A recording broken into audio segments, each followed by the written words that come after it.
Hello दोस्तों, नमस्कार। आइए आज हम चर्चा करते हैं स्टाफ सिलेक्शन बोर्ड के चेयरमैन के एक ट्वीट के ऊपर, जिसने भूचाल ला दिया है कंपटीशन एग्ज़ाम की दुनिया में।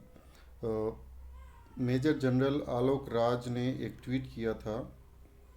रिटायर्ड मेजर जनरल हैं और बोर्ड के चेयरमैन हैं आलोक राज, आप सब जानते हैं। राजस्थान कर्मचारी चयन बोर्ड अभी डिलीटेड प्रश्न के अंक बाकी सभी प्रश्नों में बराबर बांटते हैं। इस प्रैक्टिस से सिर्फ उनको ज़्यादा फायदा है जिनके जितने ज़्यादा उत्तर सही होते हैं। अब हम विचार कर रहे हैं कि क्यों ना डिलीटेड प्रश्न के अंक हर एक को दे दिए जाएं। इन्होंने ये ट्वीट करके एक पोल करवाया था और पोल का जो रिजल्ट्स हैं वो आपके सामने हैं। कुल 31,848 लोगों ने वोट किया था और उसमें से 56.6% पर्सन नई व्यवस्था को चाहते हैं। वो ये चाहते हैं कि हर एक को देना चाहिए। वहीं 43.4% चाहते हैं कि नहीं, पुरानी व्यवस्था जैसी है वैसी ही लागू होनी चाहिए। अब अभ्यर्थी दो धड़े में बट गए हैं। कुछ अभ्यर्थी इसके पक्ष में खड़े हैं तो कुछ इसके विरोध में खड़े हैं। हम इस पूरे मुद्दे पर तथ्यों के साथ चर्चा करेंगे। जो लोग समर्थन कर रहे हैं उसके पीछे क्या रीज़न है, जो लोग विरोध कर रहे हैं उनके पीछे क्या रीज़न है, इन सारे तथ्यों पर विस्तृत चर्चा की जाएगी।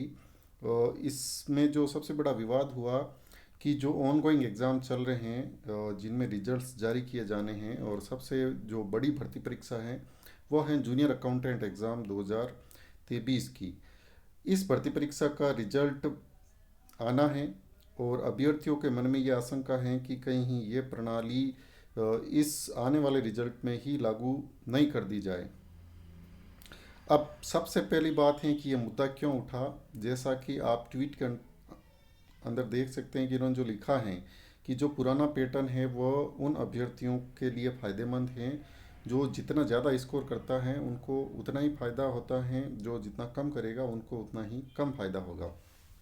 इसके पीछे रीज़न क्या है कि सपोज दैट किसी भर्ती परीक्षा में 150 क्वेश्चन हैं और उसमें से बोर्ड ने अगर 8 क्वेश्चन डिलीट कर दिए किसी प्रश्न पत्र में से, और ये जो प्रश्न पत्र हैं वो एक प्रश्न 3 अंकों का है यानी 450 का है। अगर अपन जूनियर अकाउंटेंट एग्ज़ाम के पर्सपेक्टिव से देखें तो अगर 8 क्वेश्चन डिलीट होते हैं तो पीछे बचते हैं 142 क्वेश्चंस, और ये जो 450 अंक हैं ये इनसे डिवाइड होते हैं, यानी 450 डिवाइडेड बाई 142,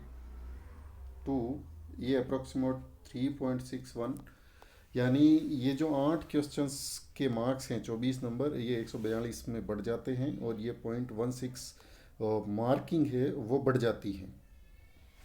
अब कैसे अभ्यर्थियों को फ़ायदा होता है, कैसे नुकसान होता है, इस सारी प्रोसेस, इस सारी प्रक्रिया को हम फैक्ट्स के साथ जानेंगे कि ऐसा क्यों कहा है बोर्ड के चेयरमैन ने, और हम देखेंगे खुद इसको प्रैक्टिकली यूज़ करके। तो आइए देखते हैं इसके पीछे क्या लॉजिक है। मैंने ये कुछ डिटेल्स डेटा निकाला है। ये एक हाइपोथेटिकल सिचुएशन है जो मैंने रखी हैं, और आप देख सकते हैं कि इसमें 6 सिचुएशंस रखी गई हैं। इसमें किस प्रकार से ओल्ड पैटर्न और न्यू पैटर्न में डिफरेंस आता है वो हम आपको यहाँ दिखाएंगे, और इसके साथ मैं आपको इन चीज़ों के बारे में भी बताऊंगा कि जो डिलीट क्वेश्चंस होते हैं उनका इम्पैक्ट कैसे पड़ता है अभ्यर्थियों के मार्क्स पर। जब अपन प्रोविजनल आंसर की से मार्क्स जोड़ते हैं और उसके बाद जब फाइनल आंसर की आती है उसमें अगर कोई क्वेश्चंस डिलीट होता है तो उसकी क्या क्या सिचुएशंस रह सकती हैं, कैसे वो प्रभावित करती हैं एक दूसरे को। तो जो पहली सिचुएशंस हैं वो हैं कि किसी कैंडिडेट ने 130 क्वेश्चंस अटेम्प्ट किए हैं, ठीक है। उसमें से उसके 100 क्वेश्चंस राइट हैं, 30 क्वेश्चंस गलत हैं, और जो 8 क्वेश्चन डिलीट किए गए हैं वो उसने अटेम्प्ट ही नहीं किए हैं। इस स्थिति में क्या होता है, 30 का जो नेगेटिव होता है 10 क्वेश्चंस वो 100 में से माइनस हो जाते हैं, पीछे बचते हैं 90 क्वेश्चंस। 90 में चूंकि 8 क्वेश्चन डिलीट हुए हैं उसके मार्क्स इक्वली डिवाइडेड हैं, तो वो 3.16 से मल्टीप्लाई हो जाते हैं और टोटल मार्क्स हो जाते हैं 284। अब नई व्यवस्था में क्या होगा, अगर सेम सिचुएशंस है तो नई व्यवस्था में 90 क्वेश्चंस है, क्योंकि 30 में से जो नेगेटिव 10 है वो घटाने पर 90 क्वेश्चन बचेंगे, और 3 से मल्टीप्लाई करेंगे, क्योंकि इसमें मार्क्स डिवाइड नहीं होते हैं, सीधा बोनस अंक दिया जाता है। तो ये 270 हो गए और ये 24 हो गई, यानी टोटल 294। तो पहला डिफरेंस क्या है कि जो पुराना पैटर्न है उसके अंदर मार्क्स कम होते हैं, जो नया पैटर्न है उसके अंदर मार्क्स ज़्यादा होते हैं। पहला डिफरेंस ये है, डिफरेंस नंबर फर्स्ट। फिर सेकंड, अगर दूसरा कैंडिडेट उसने 130 क्वेश्चन अटेम्प्ट किए हैं, पर उसने 100 क्वेश्चन सही किए हैं, 30 गलत किए हैं, यहाँ तक दोनों सेम हैं, क्योंकि हर कैंडिडेट अलग अलग क्वेश्चन करता है। अब सिचुएशंस ये हैं कि जो 8 क्वेश्चन डिलीट हुए हैं, उन 8 क्वेश्चंस में से 5 क्वेश्चंस तो उसके जो सही थे प्रोविजनल आंसर की में वो डिलीट हुए हैं, 3 क्वेश्चंस वो डिलीट हुए हैं जो उसके गलत थे। तो ये 5 यहाँ से माइनस हो जाएंगे या 95 हो जाएंगे, यहाँ पर आ जाएंगे आपके 95 और यहाँ पे आ जाएंगे 27। तो इसके हिसाब से रेशियो बनेगा, यानी 9 और कम हो जाएंगे और 86 क्वेश्चंस बचेंगे इस कैंडिडेट के। 86 क्वेश्चन बचने पर इसका जो स्कोर है वो होगा 271.76, और जो नया पैटर्न है उसमें इसका स्कोर होगा 282। अब आप देख लीजिए कि 4 क्वेश्चंस का डिफरेंस है, कितना है 4। इसका जो फाइनल क्वेश्चन सही हो रहे हैं वो है 90, इसके हैं 86। यहाँ डिफरेंस कितना आ रहा है ओल्ड पैटर्न में, ओल्ड पैटर्न में जो डिफरेंस आ रहा है वो है 71.7, यानी 0.3 इधर के 72 और 12.4, यानी 12.7 का डिफरेंस आ रहा है। 12.7 अंक इसका डिफरेंस आ रहा है ओल्ड में। और यहाँ देख लीजिए इसमें जो डिफरेंस आ रहा है वो कितने का आ रहा है, वो 12 नंबर का आ रहा है।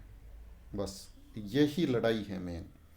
ये जो लड़ाई लड़ी जा रही है इसके पीछे सबसे बड़ा जो तर्क है वो यही तर्क दिया जा रहा है कि ये जो डिफरेंस है कैंडिडेट नंबर 1 के 0.7 मार्क्स ये जो ज़्यादा आ रहे हैं ओल्ड पैटर्न में, वो पुराने पैटर्न में 0.7 कम, नए पैटर्न में सॉरी 0.7 मार्क्स का डिफरेंस आ रहा है।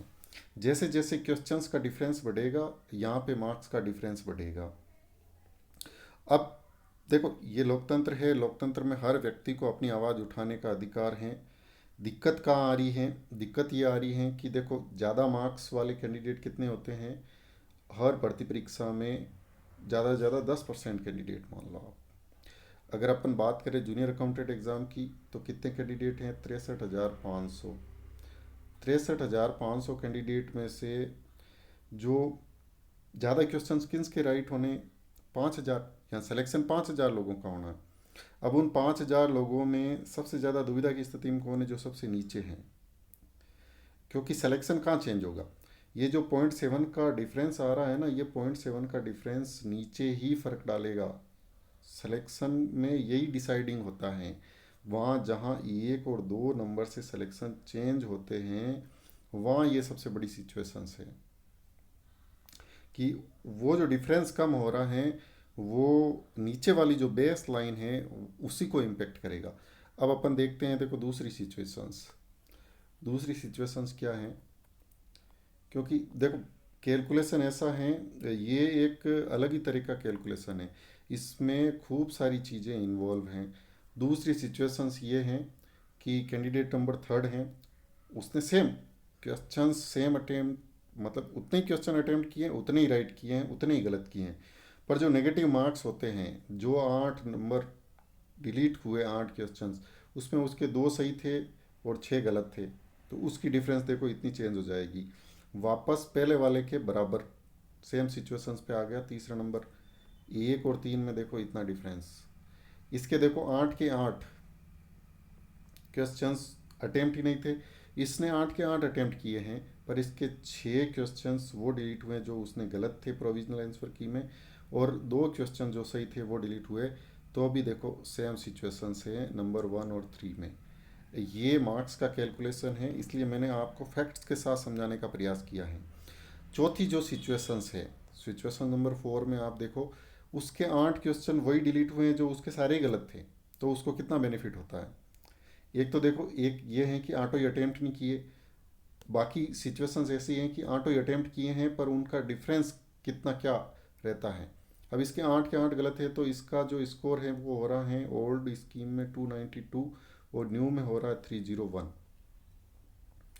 वहीं दूसरी सिचुएशंस ये हैं कि उसके 8 वो डिलीट हुए हैं जो उसके सही हैं, तो उसका डिफरेंस देख लो आप। ये इतना डिफरेंस है कि यहाँ 259 और यहाँ 292, ये इतना डिफरेंस पैदा करता है जो क्वेश्चंस डिलीट होते हैं।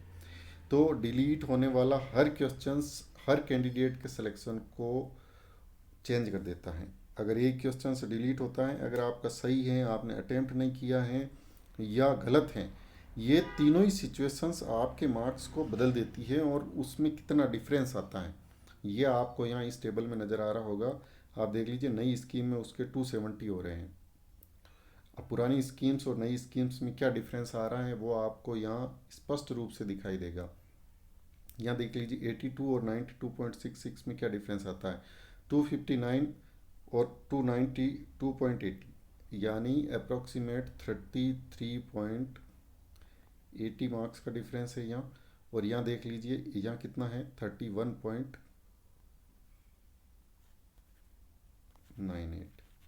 बस इसी डिफरेंस की लड़ाई चल रही है। जो जितने भी कैंडिडेट हैं वो 33.80 और 31.98, यानी ये अप्रोक्सीमेट 32 हो गया, तो 1.80। अगर किसी कैंडिडेट के 1.80 मार्क्स का डिफरेंस आ रहा है, आप देखो एक नंबर में कितने अभ्यर्थियों का सिलेक्शन बदल जाएगा। अब एक और सिचुएशन है जिसमें जिसके कम से कम मार्क्स आ रहे हैं उनको कैसे बेनिफिट्स होता है वो आप देखिए। ये सिचुएशन है कि 130 क्वेश्चन अटेम्प्ट किए, 91 सही किए, 39 गलत किए, तो इसके 13 और माइनस हो जाएंगे। कितने बचेंगे पीछे, 78 क्वेश्चंस। 78 क्वेश्चंस में उसका जो स्कोर हो रहा है ओल्ड पैटर्न में 246 और न्यू पैटर्न में कितना हो रहा है 258। अब आप इस डिफरेंस को देखिए कि जो 92 वाला है और 78 वाला है उसका डिफरेंस कितना है। और यहाँ मैंने वो सिचुएशन बताई है जिसमें उसने 8 जो डिलीट हुए वो छोड़ दिए हैं। ऐसे ही अपन नीचे अगर और डिटेल में जाएंगे तो आपको और डिटेल एनालिसिस मिलेगा कि ये जो लड़ाई क्यों लड़ी जा रही हैं, क्यों अभ्यर्थी धरना प्रदर्शन कर रहे हैं। जिनके मार्क्स, या आप कह सकते हैं कि जिन्होंने ज़्यादा क्वेश्चंस सही किए हैं, जिन्होंने इस एग्ज़ाम्स की तैयारी की है, मेहनत की है, तो वो ये चाहते हैं कि हमें उस मेहनत का फ़ायदा मिले। यानी इसमें क्या है कि एक तो ये होता है कि पॉलिटिकल साइंस में एक थ्योरी है उपयोगितावाद की, यानी अधिकतम लोगों का अधिकतम सुख। ज़्यादातर अभ्यर्थियों को ज़्यादा से ज़्यादा लाभ मिले, तो ये तो है नई वाली कि भाई यानी सबको लाभ मिले, इक्वल मिले। दूसरा ये जो पहली पुरानी ओल्ड जो स्कीम है वो है पूंजीवादी व्यवस्था, यानी जो जितनी ज़्यादा मेहनत करे उसको ज़्यादा बेनिफिट मिले, जो कम मेहनत करे उसको कम बेनिफिट मिले। यानी ये जो व्यवस्था है, ये जो दोनों सिचुएशंस है ना जो मैंने आपको बताई है, अगर आप इसको राजनीति विज्ञान की परिभाषा में देखेंगे तो ये एक है पूंजीवादी, दूसरी है समाजवादी। बस ये दो विचारधारा हैं। समाजवाद क्या करता है, इक्वल डिस्ट्रीब्यूशन करता है, यानी बेनिफिट्स मिलना चाहिए, सबको मिलना चाहिए। और ये क्या करता है, एक अनुपात में, यानी अगर कोई 100 क्वेश्चन है, जो जितने ज़्यादा राइट करेगा, क्योंकि इसने क्या किया, जितने क्वेश्चन डिलीट किए ना उनके सारे मार्क्स को बाकी बचे सारे क्वेश्चंस में बांट दिया, तो आप जितने ज़्यादा राइट करोगे उतना ज़्यादा बेनिफिट होगा। पर इसमें जो बोनस अंक है वो इक्वल है 24, यानी हर कैंडिडेट को 24 मार्क्स प्लस मिल रहे हैं। बस यही सिचुएशन से यही लड़ाई। अब दूसरी बात ये आती है कि ये जो व्यवस्था है, ये जो प्रणाली है, और जिस पे ये मतलब यानी ये पॉजिटिव क्यों आया, ये ग्राफ क्यों बढ़ा है, इसके पीछे क्या रीज़न है। इसके पीछे सबसे बड़ा रीज़न ये होता है कि जो एक भर्ती परीक्षा होती है उसमें बैठने वाले अभ्यर्थियों में से सेलेक्ट होने वाले अभ्यर्थियों की संख्या बहुत ही कम होती है। आप सिलेक्शन रेशियो देखेंगे तो सिलेक्शन रेशियो कितना होगा, बहुत कम। तो जो अभ्यर्थी सेलेक्ट नहीं हो पा रहे हैं वो अभ्यर्थी चाहते हैं पहली नंबर 1 व्यवस्था को, वो चाहते हैं सबको इक्वल मार्क्स मिले। पर जो सिलेक्शन के नज़दीक हैं बिल्कुल, जिन्होंने ज़्यादा मेहनत की है, ज़्यादा क्वेश्चन अटेम्प्ट किए हैं, वो दूसरी व्यवस्था को चाहते हैं। ये जो सेकंड नंबर सिचुएशन है, ये फर्स्ट। अब ये जो व्यवस्था है, ये कौन सी है? ये समाजवादी है, ये सोशलिस्ट है, और ये कैपिटलिस्ट है। ये पूंजीवादी और समाजवादी व्यवस्था का उदाहरण है आपके सामने। जो मैं आपको ये सारी सिचुएशंस बता रहा हूँ, ये क्या है? पूंजीवाद और समाजवाद की अवधारणा है। अब हम रहते हैं लोकतंत्र में। अब लोकतंत्र में देखो, हर व्यक्ति को अपनी आवाज़ उठाने का अधिकार है। मैं इन दोनों को ही गलत नहीं कहूँगा, इनमें से ना तो ये गलत है ना ये गलत है। अब बात है डेमोक्रेसी में क्या होता है? बहुमत का शासन। अब बहुमत किसका ज़्यादा है, वही अपनी बात मनवाता है। आप देखो, एक कैंडिडेट है, वो एक वोट से जीतता है, उसकी पूरे 5 साल सरकार चलती है, उसकी चवन्नी चलती है, पर दूसरा कैंडिडेट एक वोट से हारता है, उसकी कोई नहीं सुनता है। डिफरेंस कितना है? केवल एक ही वोट का है, बस। ये लोकतंत्र की सबसे बड़ी कमजोरी है कि इसमें बहुमत को वरीयता दी जाती है। अब बात करते हैं दूसरी चीज़ों पर। क्या कोई बोर्ड केवल पोल करा के और अपने ओपिनियन से इस प्रकार की व्यवस्था को बदल सकता है? नहीं, ऐसा नहीं है। अगर किसी भी तरह का प्रतियोगिता परीक्षा के पैटर्न में बदलाव होता है तो उसकी एक स्क्रीनिंग कमेटी होती है, और वो कमीशन में अपनी रिकमेंडेशन देती है। कमीशन उसकी रिकमेंडेशन को एक्सेप्ट करता है या रिजेक्ट करता है, ये कमीशन की पूरी कमेटी पर निर्भर करता है। डिसीजन कमीशन करता है, क्योंकि जो चेयरमैन हैं वो सोशल मीडिया पे काफ़ी एक्टिव हैं और वो लोगों से इंटरेक्ट करते हैं। उस वजह से, उनके इंटरेक्शन की वजह से उन्होंने ये ट्वीट किया, और ये पोल उन्होंने खुद ने करवाया है। वो ये जानना चाहते थे कि अभ्यर्थियों की क्या राय है। देखो, मैं इस चीज़ को गलत नहीं मानता हूँ, पोल कराना गलत नहीं है।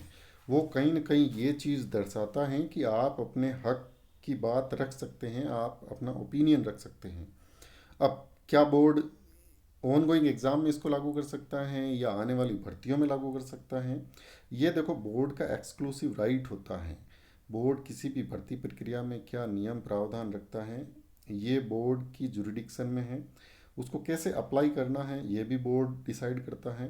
हाँ, होता ये है कि जैसे ही हित प्रभावित होते हैं, लोकतंत्र में देखो, जिसके हित प्रभावित होते हैं उसका आवाज़ उठाना लाजमी है। क्योंकि आप देख सकते हैं कि सीधा सीधा जो नुकसान होता है वो किस अभ्यर्थी को हो रहा है? जो ज़्यादा मेहनत करता है, जो ज़्यादा पढ़ाई करता है। यानी उसने कोई गुनाह थोड़ी किया ज़्यादा क्वेश्चंस राइट करके। जब आप एक एग्ज़ाम में सिलेक्शन की जो प्रोसेस है, उस सिलेक्शन प्रोसेस में क्या चाहते हैं कि आपको अच्छा अभ्यर्थी मिले। अगर आप बेटर कैंडिडेट चाहते हैं तो बेनिफिट्स भी उसी कैंडिडेट को मिलना चाहिए जो ज़्यादा मेहनत करता है। पर कई अभ्यर्थियों की ये मांग है कि जब क्वेश्चंस बोर्ड की गलती से, जैसे सपोज दैट 8 एक फिगर है, बोर्ड की गलती से कोई क्वेश्चन डिलीट होता है, तो उसका बेनिफिट है वो इक्वली मिलना चाहिए हर कैंडिडेट को। अब इसमें भी आप देखो, जब मैंने आपको 3-4 सिचुएशंस बताई हैं, अलग अलग सिचुएशंस है ये जो सारी सिचुएशंस हैं, इस सारी सिचुएशंस में आप क्या देख रहे हैं? ये सब कुछ डिपेंड करता है कि आपने कौन सा क्वेश्चंस अटेम्प्ट किया है। बोर्ड ने जो क्वेश्चंस डिलीट किए हैं उसमें आपके कितने क्वेश्चंस राइट हैं, कितने रॉन्ग हैं, कितने आपने छोड़े हैं। ये सारी सिचुएशंस मार्क्स को कैसे बदल देती हैं, वो सारी चीज़ें आपको यहाँ पे नज़र आ रही हैं। देखो, एक सेम पैटर्न पे जो प्रोविजनल आंसर की में देखो, 4 तक, नंबर 1 से लेके 5 तक इवन 100 क्वेश्चंस राइट हो रहे हैं। पर जैसे ही क्वेश्चन डिलीट होते हैं, वैसे ही कैसे सिनेरियो बदलता है। आप देख लीजिए, मार्क्स का डिफरेंस 284, 271, 284, 292, कितना डिफरेंस है। ये जो वेरिएशंस है, ये वेरिएशंस सिलेक्शन को बदल देते हैं। इसलिए कोई भी प्रक्रिया जब लागू होती है तो उसका हर पहलू इम्पोर्टेंट है। अब देखो, हर आदमी का अलग अलग विचार हैं। आप इस वीडियो के कमेंट बॉक्स में अपने विचार बता सकते हैं। हम केवल एक पॉजिटिव डिस्कशन करना चाहते हैं। मैंने आपको इसकी प्लस पॉइंट और नेगेटिव पॉइंट्स दोनों बताए हैं, दोनों पक्षों के। ये मैंने आपको पहले भी बताया है कि ये दो थ्योरीज हैं जो अपने एक पॉलिटिकल सिस्टम में चलती हैं। पूंजीवाद और समाजवाद, ये पूंजीवाद और समाजवाद की थ्योरीज के ऊपर ही ये डिसीजंस है, ये डिसीजन मेकिंग है कि गवर्नमेंट कैसे डिसीजन लेती हैं, ये उन दोनों के बीच निर्णय करने की एक प्रक्रिया है। अब आप देखो इसमें डिसीजन क्या लेना है ये बोर्ड का काम है, पर इसमें देखो पुरानी जो व्यवस्था है वो पूंजीवादी और जो नई व्यवस्था है वो है समाजवादी। अब डिपेंड ये करता है कि आपको कौन सी व्यवस्था अच्छी लगती है। दुनिया में दोनों ही व्यवस्थाएं चलती हैं, आप देख सकते हैं राजनीतिक दलों में या सरकार में ये दोनों व्यवस्थाएं विद्यमान हैं। अब इसमें होता ये है कि हर व्यक्ति अपने हित के अनुरूप व्यवस्था चाहता है। कुछ लोग इसका समर्थन करते हैं, कुछ लोग इसका समर्थन करते हैं, तो इस पैटर्न में भी दोनों ही लोग आपको विरोधी भी मिलेंगे, समर्थक भी मिलेंगे। और वीडियो देखने वाले दोनों ही लोग हैं, समर्थक भी हैं विरोधी भी हैं। इसलिए मैंने कहा है कि आप अपने कमेंट बॉक्स में विचार रख सकते हैं कि आप क्या सोचते हैं, आप क्या फैसला चाहते हैं। अगर फैसला वोटिंग से हो, वोटिंग से वैसे कोई फैसला नहीं होता है, ये तो केवल एक सोशल मीडिया पे एक्टिव होने की वजह से बोर्ड के चेयरमैन ने ऐसा पोल करवाया है। बाकी आप देखो पोल फेक भी हो सकता है, पोल्स के रिजल्ट्स से आप कोई डिसीजन नहीं ले सकते। आपको कोई डिसीजन लेना है आप लीजिए, आपको पूरी स्वतंत्रता है, पर कॉन्क्रीट डिसीजन लीजिए, उसके पीछे कुछ सॉलिड बेस होना चाहिए, कुछ आधार होना चाहिए आपके पास। तो ये सारी चर्चा है। और रही बात जूनियर अकाउंटेंट एग्ज़ाम की, तो उसमें ये कितना इम्पोर्टेंट है आप देख सकते हैं। मैंने जो सारा डिफरेंस बताया है जूनियर अकाउंटेंट एग्ज़ाम में ये कितना इम्पोर्टेंट है, किस प्रकार प्रभावित करेगा रिजल्ट को, और इन सारे फैक्ट से आप समझ सकते हैं। आप क्या चाहते हैं वो भी आप कमेंट बॉक्स में कमेंट करके बता सकते हैं।